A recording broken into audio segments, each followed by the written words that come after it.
Good morning, everyone. Welcome to the Sick of This Show. It's Notes of the Week. I'm Nick Paro. I'm joined by my good friend, Walter Rhein, the level 36 magic user. And today we're joined by a special guest, a friend of the community, a veteran, a Navy veteran. Thank you, sir, for your service. Bob Dana. He is joining us today because we got some stuff to talk about. And I wanted to get to meet him finally. He's been a part of this community for a long time now, pretty much since it started. And I'm really glad to finally get the chance to have you on with us, Bob. Walter, good morning. How are you? Before Bob introduces himself here, I'm going to give him a chance to have the floor. How are you, real quick, this morning, Walter? And then Bob, take it away.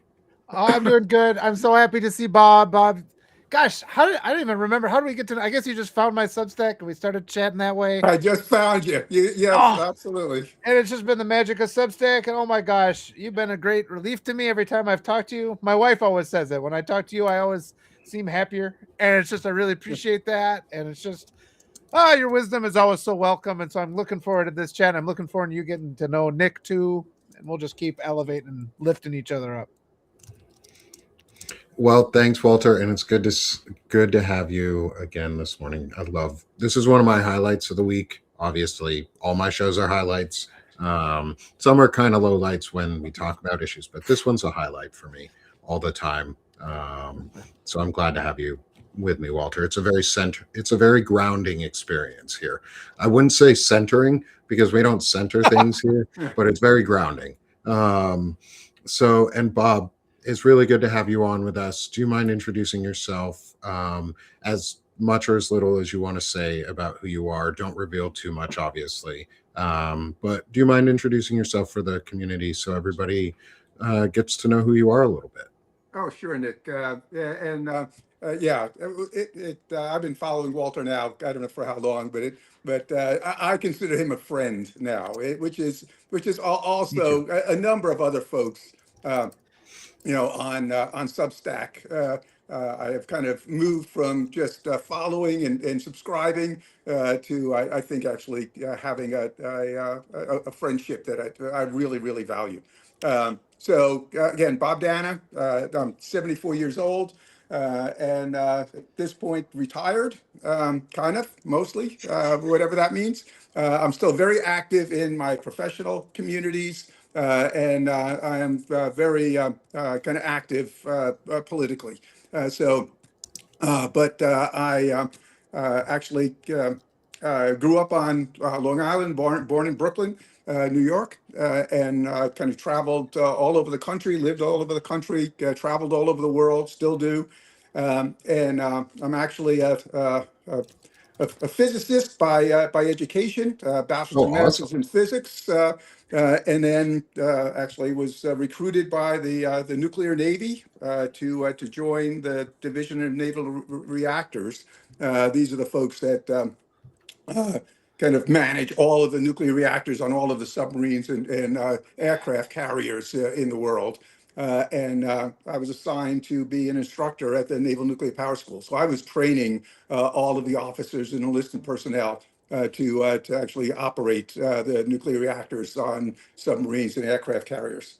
Um, uh, That's awesome. That's yeah, really yeah, amazing. yeah. It was great. I loved it. And then that was on active duty. I was in Orlando, Florida, for that, and then actually kind of left active duty in 1980. Joined a consulting firm, and I've been doing consulting because I also got a second master's degree in engineering while I was in the Navy. Thank you, Navy, who paid for that. And then worked as a consultant for literally, 45 years or so, just kind of leaving practice. Started as an engineering consultant, then an IT consultant, then a consultant in human performance, and then finally a management consultant. And I retired from Deloitte Consulting back now about 8 years ago or so. And so do a lot of work still in the community pro bono. That's how I kind of approach things. My definition of retirement, Nick, is and the audience is I don't take a paycheck anymore or any compensation for anything I do. If I want to do something for somebody, I'm going to do it for free because I want to contribute whatever I can to the community. And then if in fact they want me to have a milestone, a deliverable, performance appraisal, et cetera, you know what the answer to any of that stuff is. I've given myself permission to say no, which is kind of really nice. So I'm an old guy, retired, but still engaged, and I probably have another good 10 or 15 years left in me. I think that's pretty awesome. Thank you for giving back to your community and the community at large, even in your retirement. I think that's wonderful. I think you're a teacher. It seems like you're a teacher at heart in a lot of ways. For sure. And I feel like I'm going to say this to all the people who put down teachers as they grew up. I feel like the most important profession that we all on the progressive side have realized is something that we took for granted in a lot of ways, or we didn't enter because it was demonized, is teaching. I think a lot of us have found that we like to teach, and that's really the profession we should have gone into or could go into or did go into in a lot of ways, because consulting is teaching, in my opinion, depending on how you do it. Consulting can be for profit, but if you're doing it right, it's about teaching and it's about passing on knowledge. Would you agree with that, Bob? Oh, totally. Yeah, and in fact, I didn't mention it, but one of the things I did, and I'll shameless promotion. I actually Yay! I actually wrote a book last couple of years. Got a published last. There it is. Thank you, Walter. Oh, I love that. Walter, can you make sure that you send, or Bob, can you make sure after the show, one of you send me the information about the book? I'd love to include a link to be able to, for people to be able to find it. If it's available somewhere, say other than Amazon. Actually, it is independently published as well. And Oh, please, fantastic. I'll send you because it is on Amazon as well. But I will send you both links. Okay, fantastic. I'd love to include it in the show notes so that people can find it and buy your book. Like, Yeah. I don't mind promoting other people. With that, Nick, just the whole idea was actually the book talks about my whole experience. I'm a lifetime learner. Okay. Yeah. And I love to teach, but I love to learn. And I actually talk about where that came from as a kid, and growing up and going to college. Because luckily I went to Hunter College in Manhattan. And as a upper sophomore, they selected me to be a physics tutor, if you can believe it. And so I tutored for 3 years physics, in college, and then actually was a lecturer at Hunter for 3 years as well, during both my graduate school and after graduate school. So yeah, I actually am a teacher. Obviously, I was a teacher in the Navy as well. Although I kind of moved over to nuclear weapons after nuclear power, and that wasn't really teaching. That was a lot of other things that were going on there. But anyway, yes, I totally agree that it is at this point undervalued. It would be an understatement. Yeah. I think it's got to be celebrated. It's got to be compensated appropriately. And all of the poo-pooing that people do about it is so horrible. Yeah. Walter? I always say they should make the same as NFL quarterbacks. I mean that 100% seriously. Yeah. Which would require some meeting in the middle. One group goes down, the other one goes up, and then we're somewhere in the middle is probably a good thing. I mean, if we pay for the stadiums they play in, if we subsidize them that way, why can't that's always one of my comments. Or maybe the billionaires could all get together and actually kind of pool a little of their wealth and actually push it to education. How about that? That might And be it's really nice. our wealth because they get it through subsidies and bailouts. So I mean, Yeah, that would be exactly. fair. Yeah, I mean, like Fuck. it's almost like our founding fathers and our founding document even says that they pooled and gave away their collective wealth for the greater good of the nation. Yeah. All these rich people gave away their collective wealth to form a nation. Like, we do forget that a lot of times when we talk about our founding fathers and folks. Right. And Censored. because It's they've censored. done a lot of they were pretty shitty people sometimes. Like, they had some pretty shitty values. However, and they also had some very progressive ideas for America, especially at the time. And one of those was collective wealth.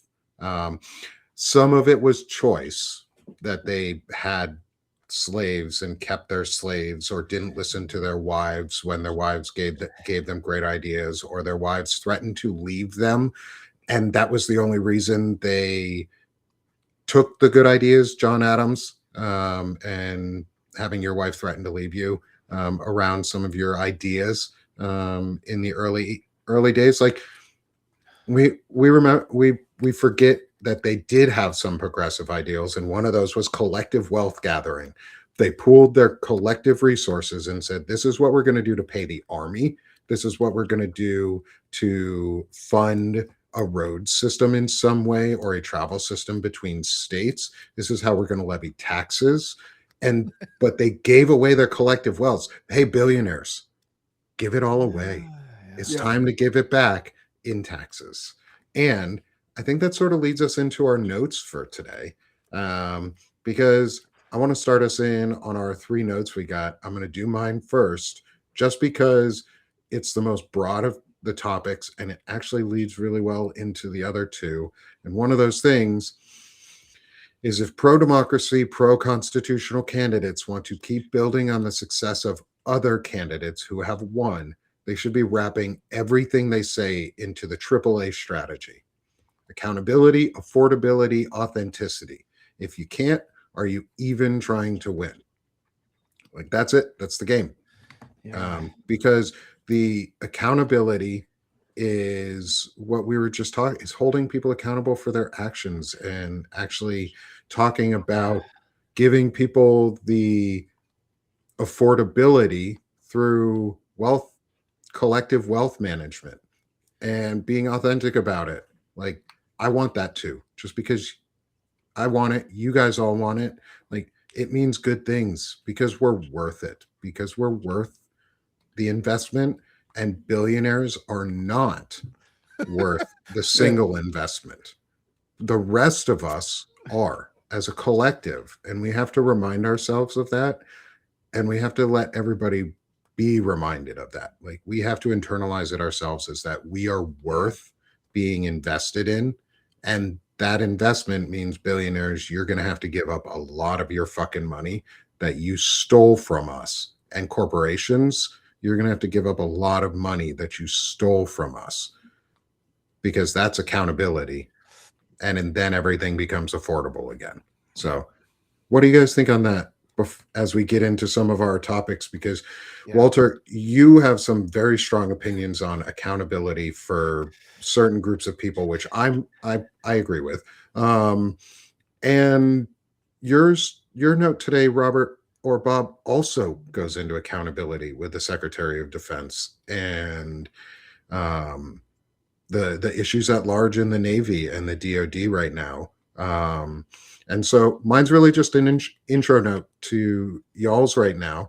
But I'm going to drop the link for my note. So anyone in the chat, if you're on a computer or if you're somewhere else, there's also a QR code. Scan the QR code, go like and restack and share the note, so that it gets out. Spread it on other platforms. You can do that. Blue Sky, put it on an excretion if you really want to, but I'd rather you not. Anyway, so that one's mine. Let's lead into, though, is what do you think? What do you guys think about this as a strategy? Go ahead, a strategy point. You go first, Bob. Okay, great. Thanks, Walter. Yeah, I think it is spot on when it comes to the 30 or 40,000 foot strategy. I think one thing that I have been I've been a bleeding heart liberal since the mid '60s, and no longer consider myself a liberal. I am now a dyed-in-the-wool progressive. Because we actually have now a progressive wing of the party that does, in fact, embrace everything that I think we collectively agree that needs to be addressed as we move forward in this country. And so I think the one thing that I hope to do in this hour is to make sure that folks know that things like what Nick is talking about actually have a specific description of how we're going to manifest that as the progressives, in fact, do take control of the government, which we will. Okay, there's no question in my mind that moving forward over the next couple of years, the progressives will do that. So there is a progressive promise that goes through literally every single element Yeah. Nick is talking about, but takes it down to the 5,000 or 10,000 foot level. Okay, doesn't take it down to legislation. We'll have to do that, but it certainly takes it down to a bulleted list. And I will just another thing that we may want everyone to do is just Google the Progressive Promise from the Progressive Caucus of the House of Representatives. And in fact, you will see everything detailed all the way through down to the different elements that how we're going to actually bring this to fruition. So I want to say that these are great. Okay, 30, 40,000 foot level. Talking points, perfect. Okay. But then we can come right back, okay, with well, how are you going to do this? Well, I'll tell you. Okay, I'll send you the link and I post this all of the time to the Progressive Promise, because if you read that and you go, yeah, I want that, then we have to be able to actually say, well, who's going to bring this to fruition in the government at all levels, and that's the progressive wing of the party. Yeah. What's frustrating me is how the establishment Democrats are still just fumbling the messaging. They're refusing to embrace this. I mean, accountability draws my mind, because we should not be in the position we're in. We should not be in this position. The voters gave the Democrats control of Congress and the presidency. And this administration is guilty of insurrection. That's fucking bullshit. It's bullshit that they weren't held accountable for insurrection. And we should be talking about this 24/7. And I think what we see a lot, though, I think we have when people like Romney come out and say, well, they should pardon those guys because we shouldn't have politicians, be sent to jail for their crime. Bullshit. Yeah. And I think you're saying things like that because we see that so many of our established politicians, they're all fucking corrupt. That's why they're saying nonsense like this. And they've slid into this entitlement of, well, we don't prosecute each other so we can get away with whatever the hell we want. And it's just getting worse and worse. I mean, look at what's happening right now. The Democrats could come forth, and there's this nonsense in Tennessee. They're acting like, well, this is a big victory that we lost, but only by a small amount. That's not a big victory. That sucks. That's a loss, especially right now when you guys could just start in with the accountability messaging. Say, hey, we're going to do hand recounts. We're going to restore faith in our electoral process. We are going to defend your vote, which the Democrats refuse to do. They're very quick to go and blame everybody for not coming out when they lose. Where were you guys? Why didn't you come out? But then there's no equivalent effort to defend our votes when we do vote for them. And they just surrender and let these elections go. So we have to call our representatives. We have to demand accountability. We have to keep them going. And, until the people that are running, and if the politicians that are in there refuse to take up that message, we got to primary them. And these next couple months are the most critical months, because we can reform prior even to the midterms. We can completely reform how our government's going to look. So everybody should be excited and stay on the message. Yeah. And I think what you just said too, Walter, all of that, one of the biggest points of accountability right now is your note. is our government fuck. has been infiltrated and our society has been indoctrinated. I don't even know how to think about it otherwise, into thinking child rapists are okay. And Yeah. I think that's fucking horrendous. Like, Yeah. if there is one thing that just makes me hate, like visceral hate, is pedophilia. Are people who hurt children in sexually, physically, and violently like that. Like, it is rape 100% of the time. A child cannot defend themselves against an adult, and a child cannot give consent. It is rape 100% of the time, and we need to call it out. And we need to call it out on all levels, because if we don't, we get heads of state and heads of church who are rapists and pedophiles and are hurting our children. And I'm okay with saying exactly what you said, Walter, over here. And I want to give you the floor to say it, because I really want to get you amped. I'm trying to get you amped up on this a little bit, because I really want.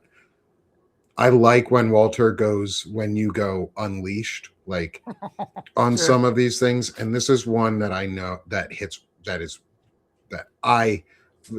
like I said, it's visceral rage when I talk about this subject. And yes, release the fucking Epstein files. I know they're coming out soon.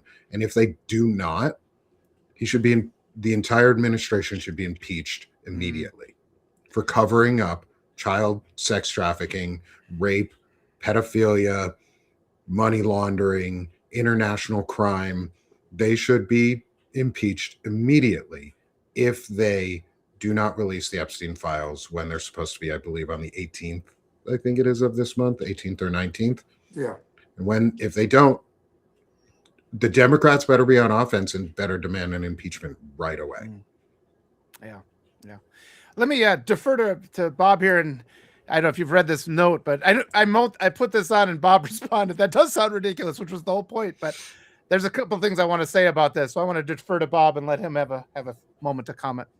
Yeah, and I think we want to call out the pedophilia and the rapists and et cetera. Okay, but I they're just evil human beings and should obviously be called out and prosecuted and jailed.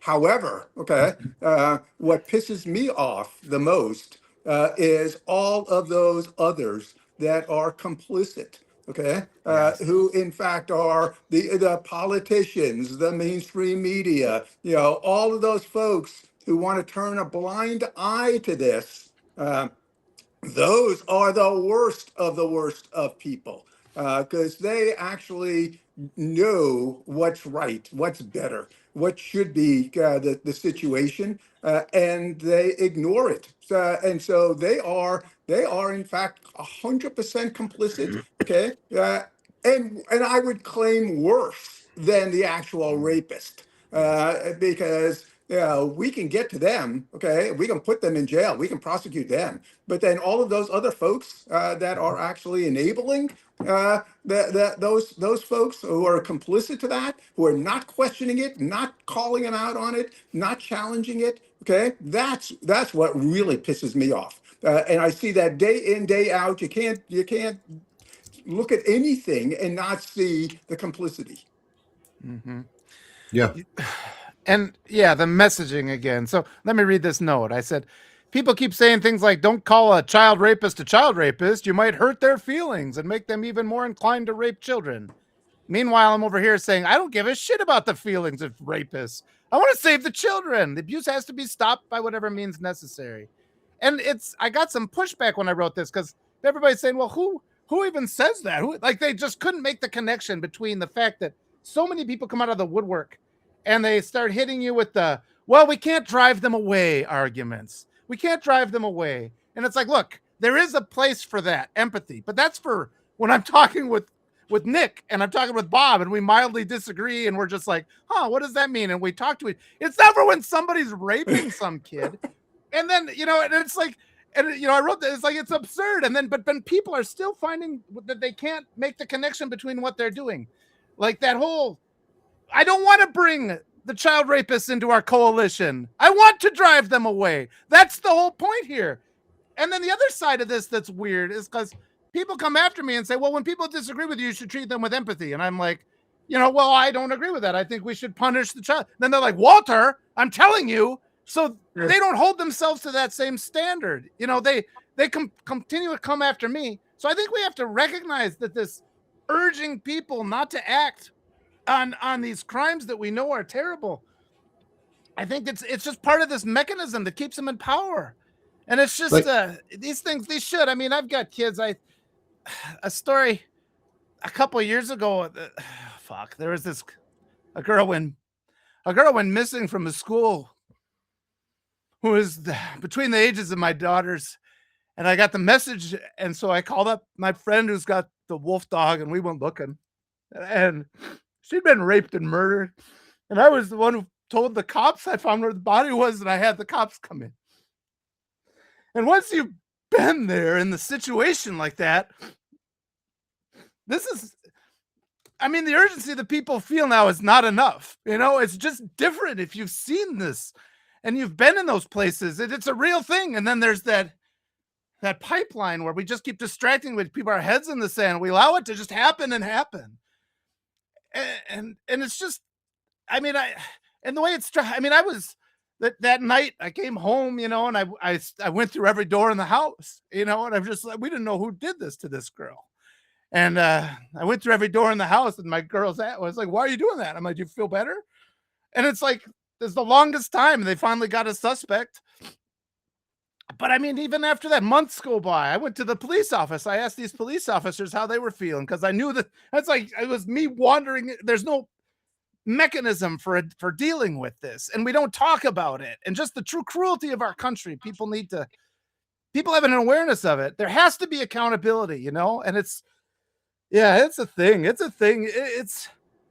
I think we have to see those moments. We have to accept the reality of it, and we can't allow ourselves to be pressured into silence by these absurd mechanisms and messages and things that we've believed for years, which allow all these atrocities to continue. Walter, I'm so sorry that you had to experience that. Yeah, those are hard sorry, moments. My friend. Thank you, sir. Unbelievable. I have kids myself, and even if I didn't have kids, I like that. I don't really know what else to say on that, because I'm so sorry, my friend. And I'm so glad that your daughters are safe and feel safe and have a father who is safe, and will do anything to protect and keep them safe. And I think that's amazing. You're showing what fatherhood and what being a good parent and good person really looks like in that moment. You did all the things. And I know it's something that you can't get over. Like, you can't get over that. But Nick, I'm a father and a grandfather, and so I have four young grandkids. It's not about protecting them yourself, okay? It's Yes. What are we collectively doing as a society to protect our kids, not our individual kids and grandkids, okay? Yeah. But our kids, our society. What are we doing for that? That's the real question, okay? And Walter's story is like the kind of the perfect example of trying to protect our kids, the society's kids. And so what are we doing for that? And then you start asking that question and looking at what's going on in this administration right now, and what's going on in all of the different aspects of society, and you go, we are abandoning our kids. Okay, well, we are turning our backs on our kids, and so we're actively hurting children. Absolutely. Yeah. It's not even turning our backs. I think that it doesn't even go far. Thank you for that pushback too on the framing of the discussion in general about the collective we, instead of, and let's say the capital we, of we the people, like Yes. us, American, Yeah. US citizens, staters. What are we doing to make our communities actually safer? Actually safer, not just feel safe, because feeling safe can be like fascism. Yeah. Because you can feel safe in an abusive relationship. We need to show that the communities are safe. We need to be actively out here. This is why, like, I'm so excited to go with Will Fullwood. I get to be on with him for his show on Thursday for 2 hours and deconstruct and talk about my deconstruction of like white supremacy and how I've gotten to the point in my life where I am and how I view people. It's like I couldn't have these conversations if I was so closed off and I didn't care about the collective we. Like, I want our kids, I want my kids, and like I said, even if I didn't have kids, I want kids to be safe. Yeah. I want everyone's Maslow hierarchy of needs, like their basic safety and protection and food, all cared for. Yes. Yeah. And to actively push against stuff like this is what we're doing right now. One of the things that I want to make clear too is all of us in this group, part of what we're doing is getting the language and getting the courage with each other, because it takes a village and courage is contagious. And the more you see and hear us talking about this and saying these things with the fear that we know we live in a time of white supremacy, like we have to admit that. We can't lie about where we are. Yeah. I have fear too, but we have to be courageous through that fear. And the more we talk about this and the more we do it, and we do it over and over and over again, small acts of courage change the world when we, the people, do them collectively. And that's how we stop child sex abuse and trafficking, is we get rid of this administration, we get rid of this entire regime, we get rid of the structure that funds and protects child sex trafficking. We even reevaluate family court, because that's one of the most blatant abusers of child sex trafficking is we fix family court, and we fix how we view and judge people about their actions and the ability to see children if they have previously abused, raped, or hurt them. Yeah. Just my opinion. Yes. I hope other people in the chat feel that way too. It's like, let's get stronger on this. Yes. Yeah. I want to just say, I dumped on you guys a little bit, but I really appreciate you guys, and I do need to share things like that. It's lurking, and a moment like that changes you, and then things like this, that Republican chat where they're joking about rape, and then they're, it's like, this isn't a joke. I mean, once you've been in a moment, like you're not the same person leaving that moment, and when it becomes this real thing, and then it just kind of rips the veil away, and you see just the mechanism in our country that just allows these things to continue. And then I get so many people that are well-meaning, and they'll pressure me then, and as if I'm way out of line. And it's like, I'm the one who's been there. I know what the reality of this is. You need to listen to me now. And I think we just all have to be more forceful about this. So yeah, I thanks for all the love in the chat, and thank you guys too. I mean, for allowing me to talk about it. I think somebody said, I think just having those moments, you have to. You can't just the mistake is pretending it doesn't affect you. That you continue on as if it's not there. I think once we have these deeply emotionally earth-shattering moments, we have to share them, particularly with the people we really trust and are friends with. And I love you guys and appreciate you, and thank you for Walter. listening. You're an example of authenticity. Yeah. And so that's what I love about him, for sure. Yeah. For anyone, if anyone is in the crowd listening on how, like, trying just to understand what authenticity looks like and can be, emulate Walter. Emulate what Walter is doing. Be yourself and be proud of it. And so thank you, Walter, for what you're doing. I appreciate and value you, my friend. Thank you. Hey, Nick, one thing I want to just give a plug for your appearance kind of coming up with Will. Yeah. Actually, Walter, Yes. and Will, Walter invited Will and I to be on his show, and we spent an hour talking about that very subject. And so I think it's incredibly important. One of the things that I talked about was also recognizing white privilege. Because as an old white guy, I think that's two things that I think need to be addressed: the white privilege and then the male privilege. Because I think those are things that we as white guys have got to number one kind of represent out there and try to make sure that we are bringing the awareness to everyone that exists. It exists every day. You'll see it every day, and so that was one of the other things that we talked about. So I'll be watching your show coming up here because I love Will. He's fantastic, fantastic. Yeah. And the conversation that Walter, Will, and I had, I thought was really, really important. Thanks. And I'm so glad too. I'm so glad Walter introduced me to Will. Walter is also a connector of people. Like that's something I like to do. And I've found a friend who also really enjoys. I found plenty of friends who do the same thing. And I just want to say, in terms of like this friendship of it, I really enjoy getting to hang out with you and meeting all the people that you're starting to help bring on and connect me with and introduce me to. I also appreciate your vulnerability in all of this, and people are saying it in the chat too. Is like people have found themselves sharing things that they hadn't before and wanting to and being more vulnerable. I think that's amazing.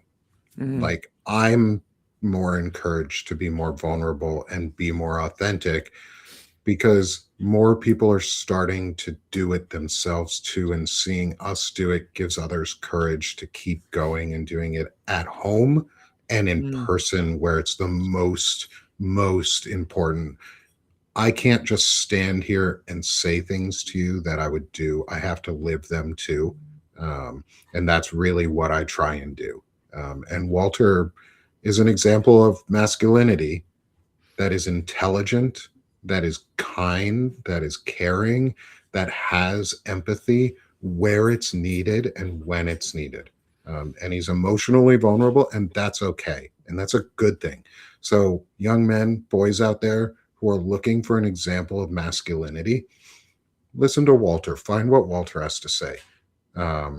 And you'll find a good example. And same with like Will, same with Bob. You seem to be a great example as well. Like I've only gotten to meet you for a little while now, and I'm very glad I have. Like this has been a great conversation just in intellectual masculinity.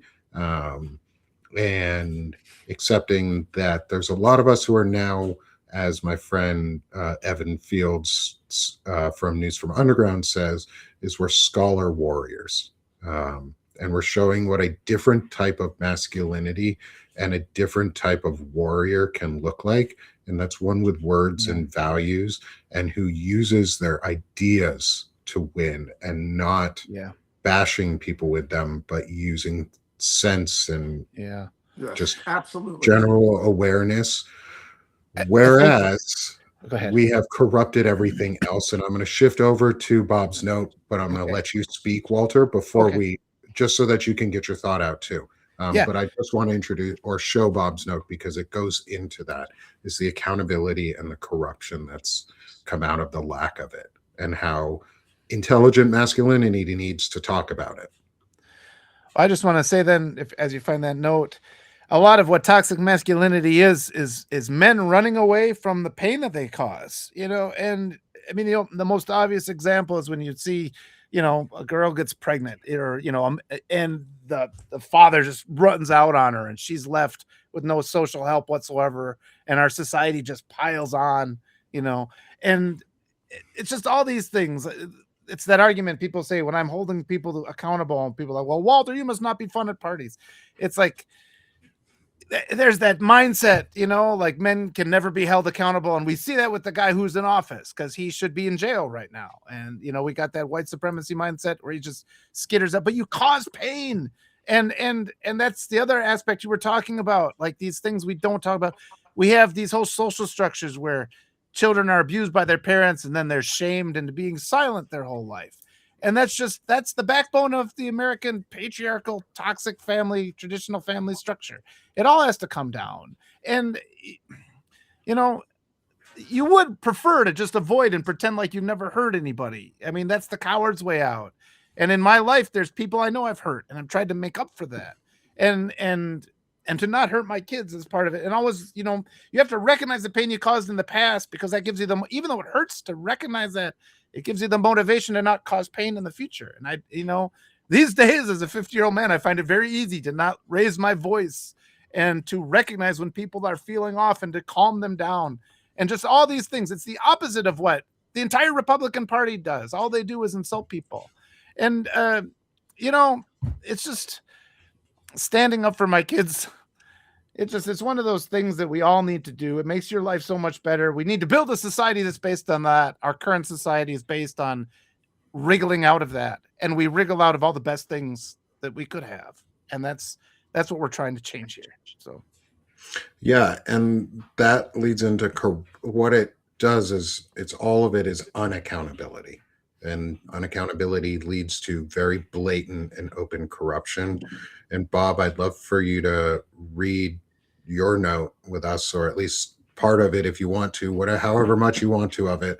But I'd love for you to read the note on it, because there's blatant corruption, and Melissa Corrigan broke some really important news this weekend that goes into it that I've been reporting a lot on, plus all the other corrupt things that the Secretary of Dumbassery is doing.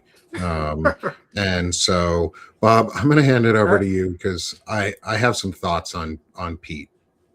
Yeah, and I'm looking at this on my iPhone, so I can't really read. Oh, I can read it if you want. Go ahead and do that, and then I will certainly add a substantial amount of color. So sorry about that. Sorry about that. No, I should have remembered you're on an iPhone or on a phone instead of the laptop today. That's okay. So Bob's note is: it looks like Trump and SecDef have totally corrupted DOD. The testimony given by Admiral Frank Bradley and Joint Chief of Staff Chair General Dan Kane demonstrates a total rejection of the oath they took decades ago during their commissioning as junior officers. I'll add in addition, and the times that they've repeatedly resworn those oaths throughout their careers as they have recommissioned and re-upped their contracts for longer service. They have received repeated training on rules of engagement, and that is what is lawful and unlawful during encounters in international waters with combatants and civilians. The JAG could have told that to the commanding officers in about 1 minute. There's no question here, no second option required. It's clearly stated and understood by every military officer.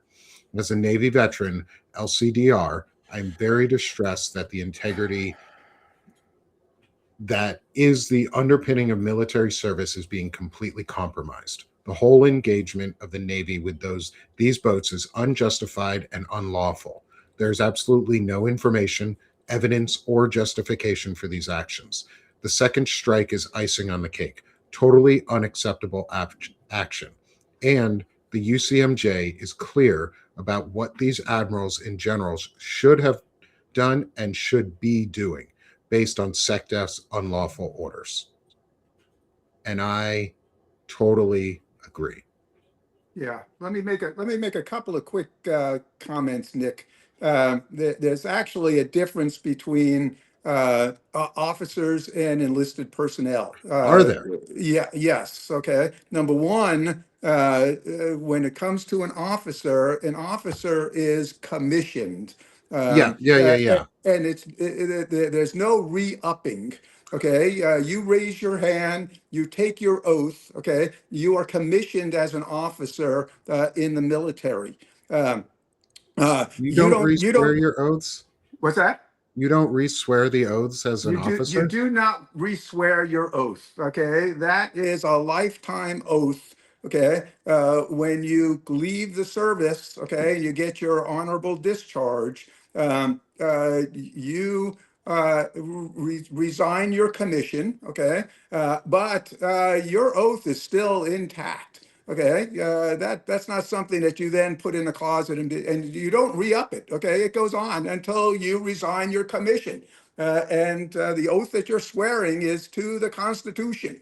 Okay, it is not to the president. It's not, in fact, saying as an enlisted person, "Oh, I'm going to follow the orders of my that are given to me by my superior officer."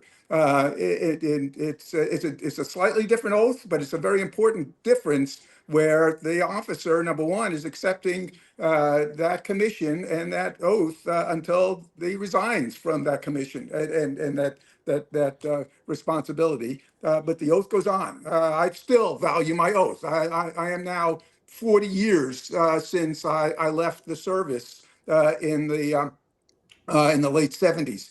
And so so it's I still feel obligated to that oath. And like I said, you don't re-up your enlistment commitment as an officer. It just goes on. So all of these folks, and most of these will be academy graduates. If you're a general or an admiral, most of them are academy graduates. So they went to the military academy, whichever one it was. And even if not, they have been certainly steeped in naval history and in military history, Army, Army, Marines, Air Force. And so, all of that is kind of internalized over time. You noticed what the Secretary of Defense and the DoD did from literally day one. Okay, day one, they started to effectively ask for resignations of their senior officers, asked for them to retire, be put in less responsible, different positions, and they kind of have recrafted. So I will start questioning whether or not the admirals and generals that are the flag officers that are responsible for the military, that in fact have not already been completely perverted in terms of their loyalty and the decisions that they're going to make and the orders that they're going to follow and what they will in fact consider to be lawful or unlawful orders. And the fact that Nick, one more thing, and I'll let you weigh in. But the judge advocate general, the lawyers, okay, these are the Mm-hmm. folks who are counseling the officers at all levels, but certainly at the flag level. These are the ones who, in fact, should be counseling. You notice what they did early on. The first thing they did was they gutted the JAG. Okay, the Mm-hmm. Judge Advocate General Corps. And so all of these lawyers were shown the door, and I'm sure the lawyers that are there now are ones that, in fact, have compromised their integrity. And so I'm one who always believes, integrity is never compromised. Once you compromise your integrity, you literally can do anything. And obviously they are doing anything and accepting anything. So I think we have a DoD right now that at its core, okay, might have still a substantial amount of integrity. But what the president, what the Secretary of Defense is doing, what we're seeing in the senior flag rank is definitely not something that looks good. So thank you for that correction around the swearing of the oaths. I wish so I was enlisted. I got out as a sergeant, E5, and anytime you start a new contract, you re-swear your oath, or Right. you re-swear your oath so that you and swear back in. It's not that you are abdicating your oath, like Bob just said, is after you're done your service time. Like, I still live by the oaths. I still support and defend the Constitution above all else, because that's the first thing it says to do before the orders of a president or your commanding officers. And if you follow illegal orders, you will be punished under UCMJ, like you said, which is the Uniform Code of Military Justice, which is separate from the Civilian Code of Justice and is an entirely different form of due process. And I've been reporting a lot on what Pete Hegseth has been doing that is highly irregular and illegal. And I think we should be asking the question of, is any of the strikes that are going on in the Caribbean from the first one on, are those legal? Zero. And zero of them are, because there has been no proof or evidence provided. But in terms of what you were talking about the JAG Corps, God, I'm so glad people are talking about this. Yeah. Is because the first freaking thing they did was they got rid of JAG. They got rid of all the sexual assault prevention mechanisms. They got rid of all the reporting mechanisms. They got rid of all of the whistleblower support mechanisms. They gutted it. Pete Hegseth's personal lawyer is basically the head of JAG now. Like, as far as I know, like, they are corrupted. Oh, we lost Bob. We lost Bob. Phone may have died. Oh, Bob's back. Perfect. Oh, good, Perfect. Good. Welcome back, Bob. Sorry about that, Bob. Sorry to lose you. You're back. Ooh, maybe it's internet though. It seems like his connection's not good. And I just think that one, it was performed out perfectly. What they're doing in terms of how they wanted to break the system, because the JAG Corps and runs through the middle is the intersection point that gives Bobby Jones was talking about this yesterday, is the JAG Corps is the intersection point between the operational and the administrative sides, command sides of the military, and gets to say no and tells you immediately when things are lawful or unlawful. And when there's no one with integrity there, they can't give those types of advice, because the people there aren't trusted, aren't people with integrity. And so we need to rise as Americans through this and reclaim integrity. We need to reclaim service, and we need to reclaim ethical values. I hope I get Bob back in a second, but yeah, I hope so too. Let me just say my takeaway from today. I just want more people just have to really realize, because everything's at a distance, and I realize, you can get in your car and go to work, and it can kind of feel normal, and you can get your groceries, and we're going to have Christmas and things like that. But, this encroachment of, I'm glad you're back, Bob. We're just summing up here. This encroachment and the atrocities that are being committed right now, and we see that our military is acting lawlessly. I mean, the orders given from the top are lawless, and it's gonna affect you. I mean, it's gonna affect every person. It's affecting people now, and it's I guess it's tempting to encapsulate yourself, with numbness or just denial. You guys, it's an awful feeling when that stuff hits you and it's in your sphere and it's the people I mean, that girl we lost used to ride her bike down out my window, and it was just like hundreds of times you watch her go by, and that's lovely. And then earth-shattering change, that can never be. And the word my wife said on that day was impotencia, like feeling you're just inability to do anything. Your inability to change. But so we have ability right now. Like, we have to rise up and change and do things better. And we have that power. A lot of it, though, the first part is people just shaking off that, that pretending that we're overstating it, because it really is terrifyingly bad out there. And I know the people here in this chat understand that. We got to get more people involved in this movement. They're going to try and shut us down. I've had that last week. I had 2 good solid things where they tried to really cause me some harm. And it's just that's just the reality. And if it takes screaming to get through to people, I'll do it. If it takes tears, I'll do that too, because we have to win. And because you're authentic. Messages through there. Go ahead. You're real. You're authentic. and you're just who you are. And we need that right now. Like, be yourself. My biggest message out of all of this is be yourself. Be who you really are. You're a good person. You have been taught to be a good person your whole life. People around you, your communities, your friends have pushed back on bad values when they were wrong.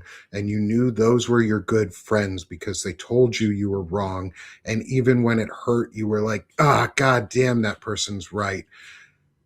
We need more of that. Be yourself. Come out and write like Bob does and put out a note about the corruption at the DoD and put your heart into it and talk about it. Be authentic like Walter is when he talks about the experiences that he has gone through and the life that and the lessons that is taught him and that he has to live with. Like, he's never going to grow out of that experience. Everybody here can see that. You don't grow out of those experiences. They don't disappear. And I have my experiences that have brought me here and the reasons that I'm here. And I'm proud to be where I'm at because I've pushed back on so much of the underpinnings in society that told me I needed to be certain things or treat people certain ways. It doesn't matter it does matter what you believe in. And I love when people learn to believe in themselves. And if you're getting good out of religion, if you're getting good out of atheism, if you're getting good just out of the morals and ethics that are around you in the friends group, that's the right place to be. And I think this is the right place to be because I get to learn from people like Bob and Walter.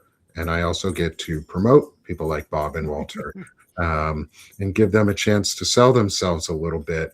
It changed your screen a little here, Bob, but that's okay. Yeah, I'm not sure Is why. no, that's because it's Yeah, a can different. I, I would like to have one additional Oh, thing. absolutely. I was going to hand the floor over to you here for a moment to say any closing thoughts you have, how people can support you, and what your ending thoughts on the conversation are overall.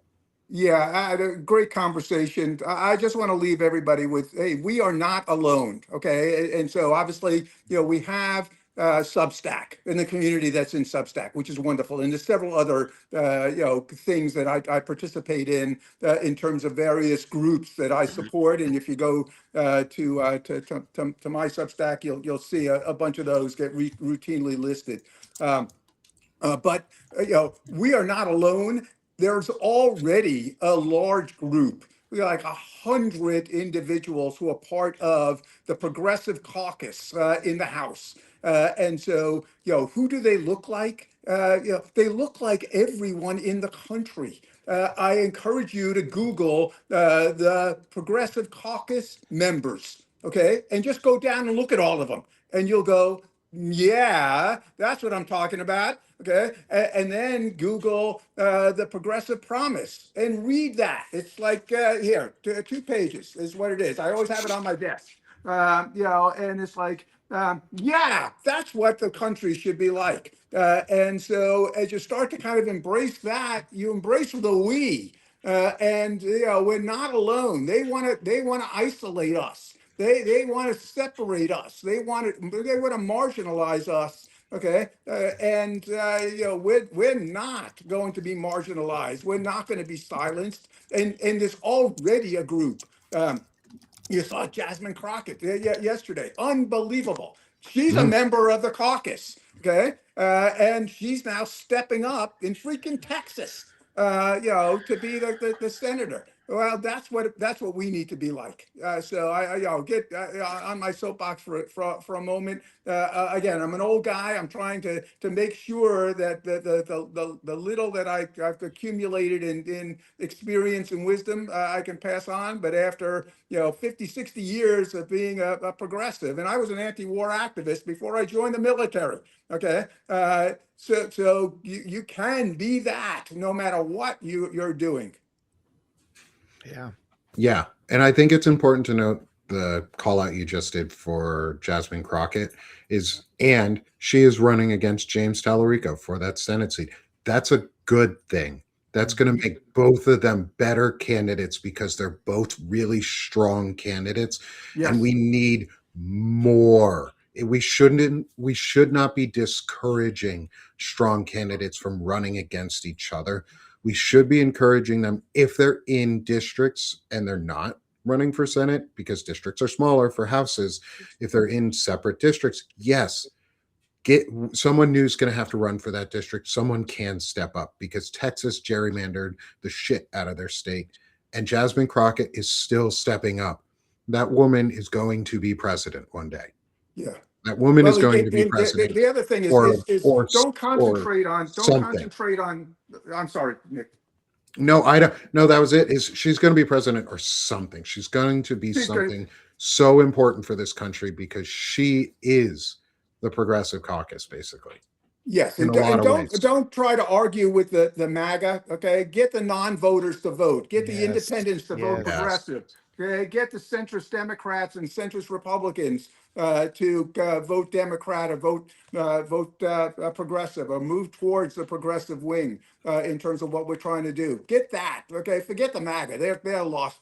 They're only 35% of the population and anyway, or maybe even just the electorate, let alone the population. Once you get all the non-voters, that's a third of the population to vote. If they vote Democratic, if they vote progressive, we're in. We're done. Okay, we got it all. Don't keep beating your head against a wall of MAGA. Go and convince a non-voter vote, then vote progressive.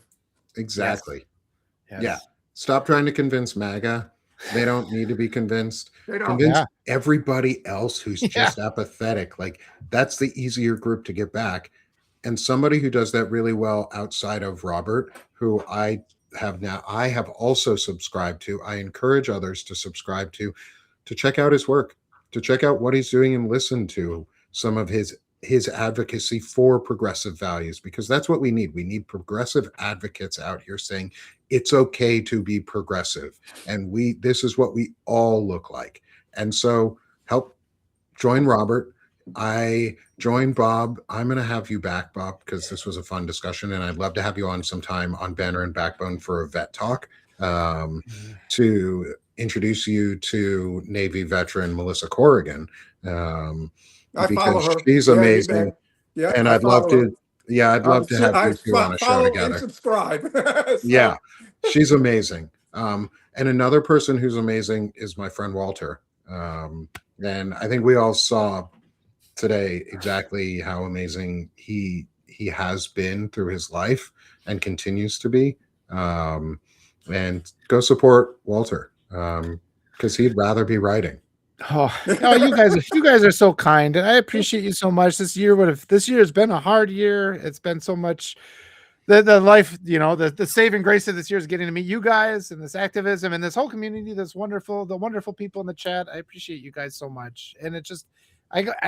Those hearts and those lovely comments. There's a lot of days that are really hard days, and I try to get out as much stuff as I can, and I try to address those things. And those of you that are struggling, please reach out. It's like I understand what it feels like to struggle, and we have to be open about these things. And we know what integrity is, and we know that an example of integrity is not the guy in the damn White House. I mean, that he's just verifiably he's an awful human being.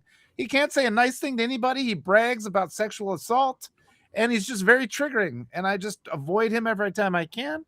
But the bigger thing is that he's not the problem. The mechanism that put him there is the problem. And that's where everyone in the chat and us, all of us come together because we have to change the hearts. And a lot of that is showing vulnerability and making these things, because we too often are told to retreat. You can't be too woke. Well, the opposite of woke is white supremacy and hatred and abusing children. And it's just, I see so many kids in the years I've worked in teaching, and it's just, you see so many kids in hard situations. And let me just end by saying, any kind of kind act that you can give today, it makes a huge difference. A smile, holding the door for somebody. Remember, there's these little kids all around. They just need a little pat on the head. Just tell them, good job, son, and you see them. And a lot of them don't have people in their lives who tell them positive things because it's a toxic culture we live in where all we do is criticize, and we just have to support each other, give people a little pat on the back, tell them you can change a person's life. Sometimes just a tiny little kind word is a morsel that'll get them through 10 years of starvation, these kids. And they will remember that, and they will, that once people have been through hard times, they become kind people. I really believe that, once they emerge and survive, and we just have to help each other. And, that's what this season's about too, right? So thank you all for being here. It's been a tough talk, and I'm glad for it. I appreciate you too. Thank you, Walter, for your vulnerability and authenticity today, and sharing, being willing, and having the courage to share that story. That's hard. Thanks, And Nick. I'd rather you be writing than having to deal with this, but I am glad that we have been able to make a friendship through all of this. And part of that is supporting each other. And so go support Walter, become a paid or free subscriber with him, because he is amazing. And his work, his efforts show, and have helped me through this, as I've worked and gotten to know him for these past couple months. It's been really amazing. So thank you, Walter. Thank you, Walter. Thank you. And then if you have some time or have something left, come support me here at Sick of This Shit Publications, where I'm trying to almost see Substack at this point, at least on this side of it, as a group therapy.